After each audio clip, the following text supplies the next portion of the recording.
there's a big message in this too. It's that when you're starting out any business, that we're going to have the challenges and we're going to have struggles. And we have to, while we may have some friends and family that are dead against it because, again, like I said, they're looking out for us, they don't see it for themselves. But I've always said that it's so important to have that spouse or partner be supportive. And my wife was always supportive of day one. Everything I wanted to do, she was supportive of. I speak as a franchisor that have seen hundreds of franchisees, or maybe close to 1,000 if you include potential franchisees. And I've seen why franchisors and why franchisees succeed and why they fail. Yes. And time again, the franchisees that succeeded are because they had spousal support. And the ones that failed were often because the partner or spouse wasn't bought in, didn't believe in it. I've told the story once before where there was this really nice couple. They were in Fort Myers, Florida. The husband wanted the franchise terribly. He wanted it so bad. The wife did not want it. And so they came to Discovery Day. At the end of the Discovery Day back then, they would come, they'd sit in my office and I would kind of review everything. Never like closed a deal or anything at Discovery Day. That's just not how I operated, but I wanted to get their feedback. And so the wife, who had her arms crossed the whole time during Discovery Day, and really in the process, I knew that she wasn't on board. At the end, I said, I don't think I know this franchise is not for you. And I turned to her and I said, because I know he's going to have a bad day or a bad week, and you're going to say, I told you so. And as the story went, I was young and dumb and a new franchisor, and I gave in because her and him begged me that they would do this and they would be successful. And of course, it didn't work out that way. And I knew better. But to your point, like, Justin supported you, and you need that. Absolutely, yeah.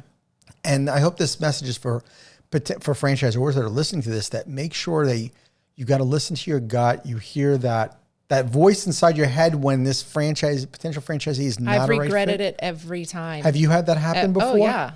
Yeah. And you knew in your heart, Yes. like, this is not, like, what was it? What were some of the triggers maybe where that little voice inside your head was like, this is not the right one? Yep. And I sold to him anyway, and I regretted it. Yep. I've never not regretted it. When I've talked myself into somebody, right, I've never not regretted it.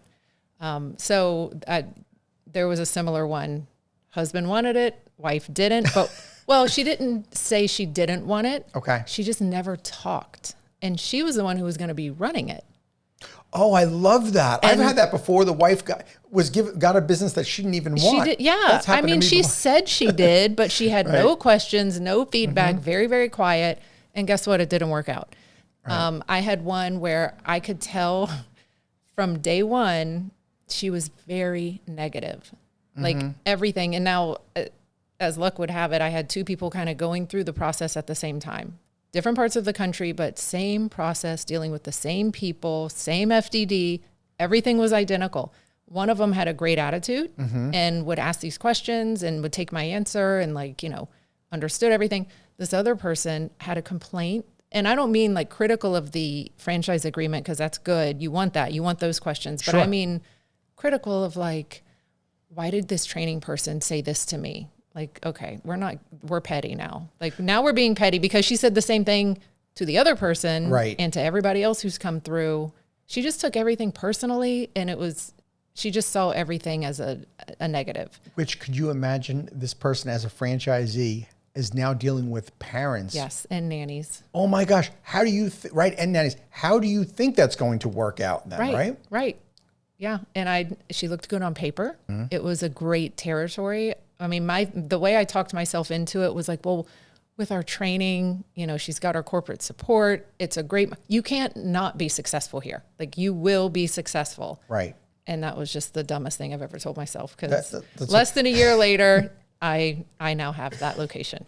Well, and we've all done that. So let's talk about the locations. You've got 21 franchises open. You franchised in 2017.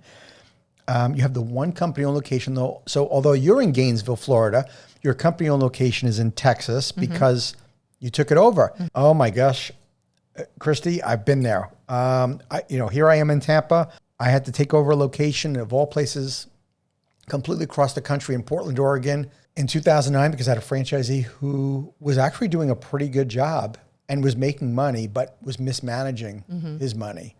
And we were surprised when customers told us they weren't going to be getting, could you imagine the kids weren't going to be getting trophies because the franchisee said there's no money. Oh, no. And so we took care of that. And I flew out to Oregon. I called my wife one day from the office and I said, hey, what are we doing this summer? And she's like, I don't know. Why? I'm like, I think we're going to Portland this summer. I have to go hire somebody. Oh, my gosh. But so tell me about that for you. What was that all like, taking a location? This one? Yeah. Because this isn't the only one. This is just the one I have right now. Sure. Luckily, the franchisee, because, it can happen many ways. You can terminate. It can be a mutual termination. It can be not so mutual. You can buy it back. Like, there's a lot of different ways. This was mutual. She realized it wasn't for her and that she didn't have the support that she needed. There was also some medical stuff going on that was causing issues. So it just wasn't what she wanted. And so it luckily wasn't, wasn't a combative or like a crazy takeover or anything like that. But it was mutual, and it just wasn't a good fit for her. It happens. And it was a very important location that you couldn't let it close. And I think that's a great message to share with fellow founders out there, that if you have a location, where in Texas is this, by the way? San Antonio. So great market. Yeah. And we can't just let it close because it's going to hurt the brand and potentially hurt the brand of having other And it's locations. going to hurt the families who were there relying on us for childcare. And it's going to hurt the nannies who are relying on us for jobs. Sure. I mean, it's all the way. All right, let's go back to the beginning of franchising, because we kind of skipped over it. We kind of got right into it. So when you founded the company in 2011, you were running your location for about 6 years. What led you to franchising? I'm trying to remember. I think I opened in Jacksonville next. I had my husband's sister, so my sister-in-law, lived there and wanted to open one. So we opened that together as a partnership. And that wasn't a franchise. It was, something that I owned. I hadn't franchised yet, but I knew I wanted to see if it could work in other markets. So I thought Jacksonville would be a great way to test that. It seemed to work there. And then I had this nanny who worked for me in Gainesville. Her name was Robin. And I almost didn't hire her because when she came to the interview, I thought she was high, because she's from like South Georgia, and the way she talks, and she kind of like, it's slow and a little bit slurred. And I called one of her references. I was like, is she high? Like, why does she? And they laughed. They're like, that's just how she talks. She doesn't do drugs. She's solid. Like, you can hire her. So I did. And she is still with me. This was 8 years ago, I think. So she came on and worked as a nanny in Gainesville, and then was moving to Tampa. Like maybe 2 or 3 years after she had been with me in Gainesville, she was moving to Tampa, and she was so good, I didn't want to lose her. So I said, well, what if I open a Twinkle Toes in Tampa and you manage it? I'll own it. Okay. I'll, financially support it. You can manage it. She was like, okay. So that was the third kind of expansion. Okay. So Robin ran that one, and we just sold it. And that one has been the most successful one that we've ever had. In Tampa? In Tampa. Yep. Nice. Just sold it last year. So Robin ran it for, I believe, 7 or 8 years as the manager.